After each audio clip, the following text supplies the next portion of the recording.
विदाई की टीस। बच्चों की छुट्टियां आने वाली थीं। छुट्टियों में कहाँ जाएंगे, यह प्रश्न रसिका के लिए आसान नहीं था। छुट्टियों का नाम जैसे ननिहाल से जुड़ा होता है।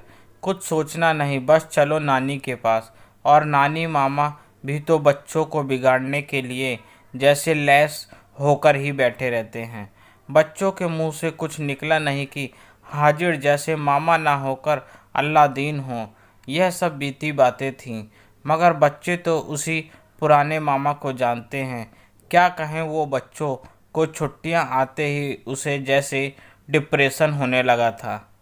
अभी साल भर पहले ही तो बात है, मामा की शादी हुए मामी आ गई तो मानो घर में रोशनी भर गई थी। बच्चों की तो धुरी ही मामी हो गई थी।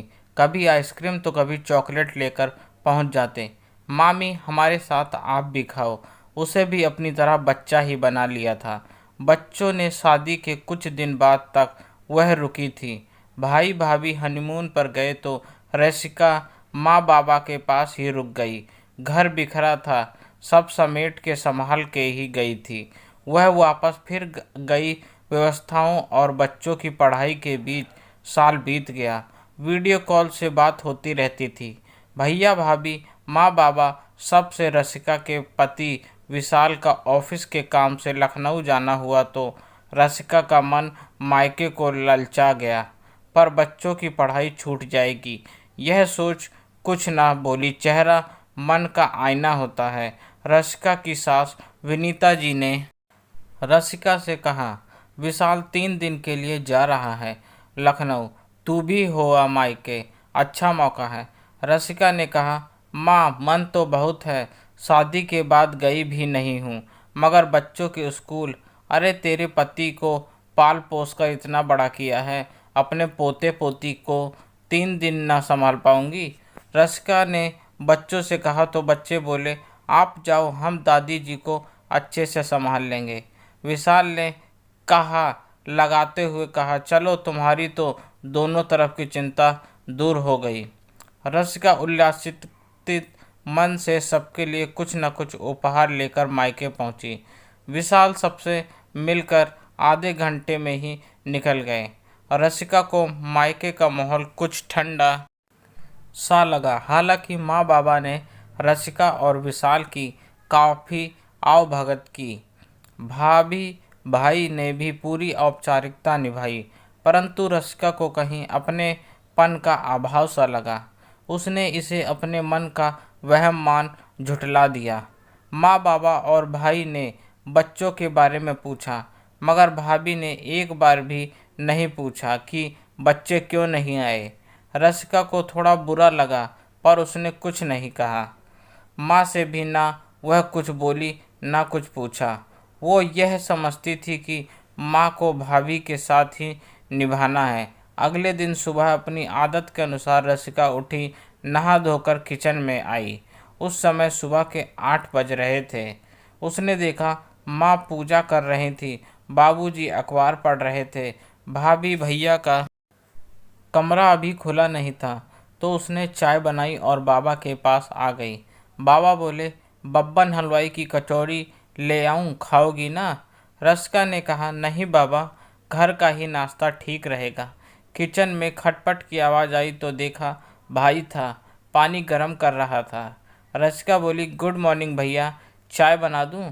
भाई ने कहा, अरे तू उठ गई, चाय वाय पी? हाँ भैया, पी ली। रसिका ने देखा भाई ने 2 गिलासों में गर्म पानी डाला और कमरे में चले गए। 10 बज रहे थे और भाभी के दर्शन नहीं हुए थे। माँ बाबा दूसरी बार चाय पी चुके थे। उससे रहा ना गया। उसने फटाफट बाबा की पसंद का बेसन का चिल्ला बनाया और प्लेट में डाल कर ले आई। बाबा, मठरी छोड़ो, मेरे हाथ का चिल्ला खाओ। उसने देखा माँ उससे आंखें चुरा रही थी। उसका मन आया, कहे, क्या मैं इतनी पराई हूँ कि आप अपना दिल भी नहीं खोल सकती मेरे सामने? मगर दखल अंदाजी उसकी फितरत में नहीं थी। भाई किचन की तरफ जा रहे थे। इस बार वो नहीं उठी, बाबा के पास ही बैठी रही। भाई अपनी 1 कप चाय बनाकर रसिका के पास कुर्सी खींच कर बैठ गए। माँ किचन में चली गई और बाबूजी बाहर टहलने। रसिका ने पूछा, और कैसा है, कामकाज कैसा चल रहा है? भाई ने कहा, सब मस्त बढ़िया। रसिका ने पूछा, भाभी खुश है ना? भाई बोला, खुश क्यों नहीं होगी।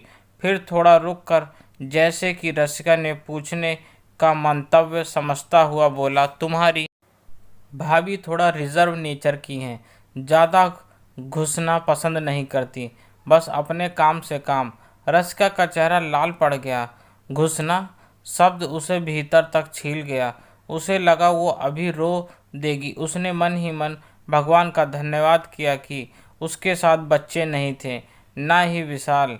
माँ उसके और बबलू के लिए चिल्ला बनाकर ले आई, पर उसके लिए तो अब यहाँ सांस लेना भी मुश्किल हो रहा था। पिंजरे में बंद चिड़िया की तरह वो फड़फड़ा रही थी, वापस अपने घर भाग जाए। उसका मन कर रहा था, मगर उसकी इस तरह अचानक वापसी से उसके मायके की इज्जत पर आँच आ जाती। वह कसमसा कर रह गई। अब अपने हिस्से का चिल्ला बबलू की प्लेट में डालती हुई बोली, तू खा ले, मेरा मन नहीं है। वैसे भी मुझे अपनी बचपन की सहेली निशा से मिलने जाना है। विशाल का फ़ोन आ रहा था। रसिका फ़ोन लेकर लॉन में आ गई। बड़ी जल्दी हो गई तुम्हारी मीटिंग। विशाल ने कहा, यही बताने के लिए तुम्हें फ़ोन किया है। आज ही मीटिंग कैंसिल हो गई, अब अगले हफ्ते होगी, तो कल की बजाय आज ही वापस जाना पड़ेगा। रसिका को जैसे मन मांगी मुराद मिल गई हो। वह चहक कर बोली, कोई बात नहीं, आज ही चलते हैं। विशाल उसे अच्छी तरह जानते थे। बोले, बच्चों की याद आ रही है? हाँ। रसिका को लगा वो कहीं रो न दे। उसकी आवाज़ में कंपन विशाल ने महसूस किया था। महसूस तो और भी बहुत कुछ किया था जब वह रसिका को मायके छोड़ने आया था। विशाल ने कहा, तुम्हें लेने आ जाऊं या तुम चाहो तो यहीं आ जाओ। एयरपोर्ट के पास बहुत शानदार मॉल है, कुछ शॉपिंग भी कर लेंगे। रसिका बोली, यही ठीक रहेगा। आप कहाँ दो दो चक्कर लगाओगे, मैं ही आती हूँ। रसिका को बैग पैक करते हुए देख माँ ने कहा, यह क्या 3 दिन को आई और अगले ही दिन जाने लगी? क्या करूँ माँ, मीटिंग कैंसिल हो गई, वापस जाना ही होगा। वैसे भी बाबा को और तुमको देख लिया, मन भर गया। फिर कुछ रुक कर बोली, माँ आपका एक घर दिल्ली में भी है, याद रखना। बाबा गर्मा गर्म कचौड़ी जलेबी लेकर आ गए। अरे बबलू की माँ, यह कचौरी खिलाओ सबको। रसिका को बैग के साथ तैयार देखकर बोले, कहाँ भाई? माँ ने उन्हें बताया तो बोले, चलो कोई बात नहीं, अब की बार बच्चों के साथ चक्कर लगाना। माँ ने कचौरियाँ पैक करके रसिका को देते हुए कहा, दामाद जी को भी खिलाना। ठीक है माँ, चलती हूँ, कैब आ गई है। बबलू जो फिर से अपने कमरे में चला गया था, बाहर आया, बोला, अरे दीदी आज तो रुकती, आज मैंने आप ही के लिए तो ऑफिस से छुट्टी ले रखी है। रसिका बोली, भाई आज का दिन मेरे नाम से आराम करो, शाम को दोनों मियाँ बीबी फिल्म देख कर आना, चलो बाय बाय। बबलू बोला, वो तुम्हारी भाभी नहा रही है, रुक जाओ, मिलकर जाना। रसिका बबलू के माथे पर चुम्बन लेते हुए कहा, यह मेरी तरफ से भाभी को दे देना। चलती हूँ, 1 घंटा लगेगा एयरपोर्ट तक पहुँचने में। माँ अंदर से लिफाफा ले आई और पकड़ाते हुए बोली, यह बच्चों के लिए है, मेरी तरफ से कुछ खरीद लेना। मैं उनके लिए कुछ दे नहीं पाई। रसिका ने साफ मना कर दिया, नहीं माँ, मैं बच्चों को लेकर आऊँ तब उनको अपने हाथ से देना। बबलू के चेहरे पर शर्मिंदगी के भाव थे। बाबा कैब वाले से बतियाने पहुँच गए थे। भीतर से शावर की आवाज़ आ रही थी। आज वह मायके से निकली तो उसे लगा कि जैसे असली मायने में वह आज विदा हो रही हो, हमेशा के लिए। बबलू कह रहा था, दीदी बच्चों को लेकर आना छुट्टियों में। रसिका ने छूटते ही कहा, अरे हाँ, यह तो मैं बताना ही भूल गई, इस बार छुट्टियों में बच्चे मसूरी जाने की जिद कर रहे हैं। बीच में किसी सैटरडे संडे मिलाकर छुट्टी पड़े तो तुम लोग हमारे घर आना, हमें अच्छा लगेगा। देर तक पलट पलट कर बाय बाय करने वाली रसिका ने खिड़की का शीशा चढ़ा लिया। कैब के साथ वह खुद भी आगे बढ़ गई थी। कहाँ खो गई मैडम? मैसेज तो चेक करो फ़ोन में। विशाल के टोकते के साथ वह वर्तमान में आ गई थी। बिना मैसेज देखे वह समझ गई थी जरूर हिल स्टेशन की बुकिंग होगी। मन में उठती टीस छुपाकर वह गर्म कपड़े निकालने लगी। दोस्तों, आपको यह कहानी कैसी लगी ज़रूर बताएं और मुझे सब्सक्राइब भी करें। आपका अपना दोस्त। धन्यवाद।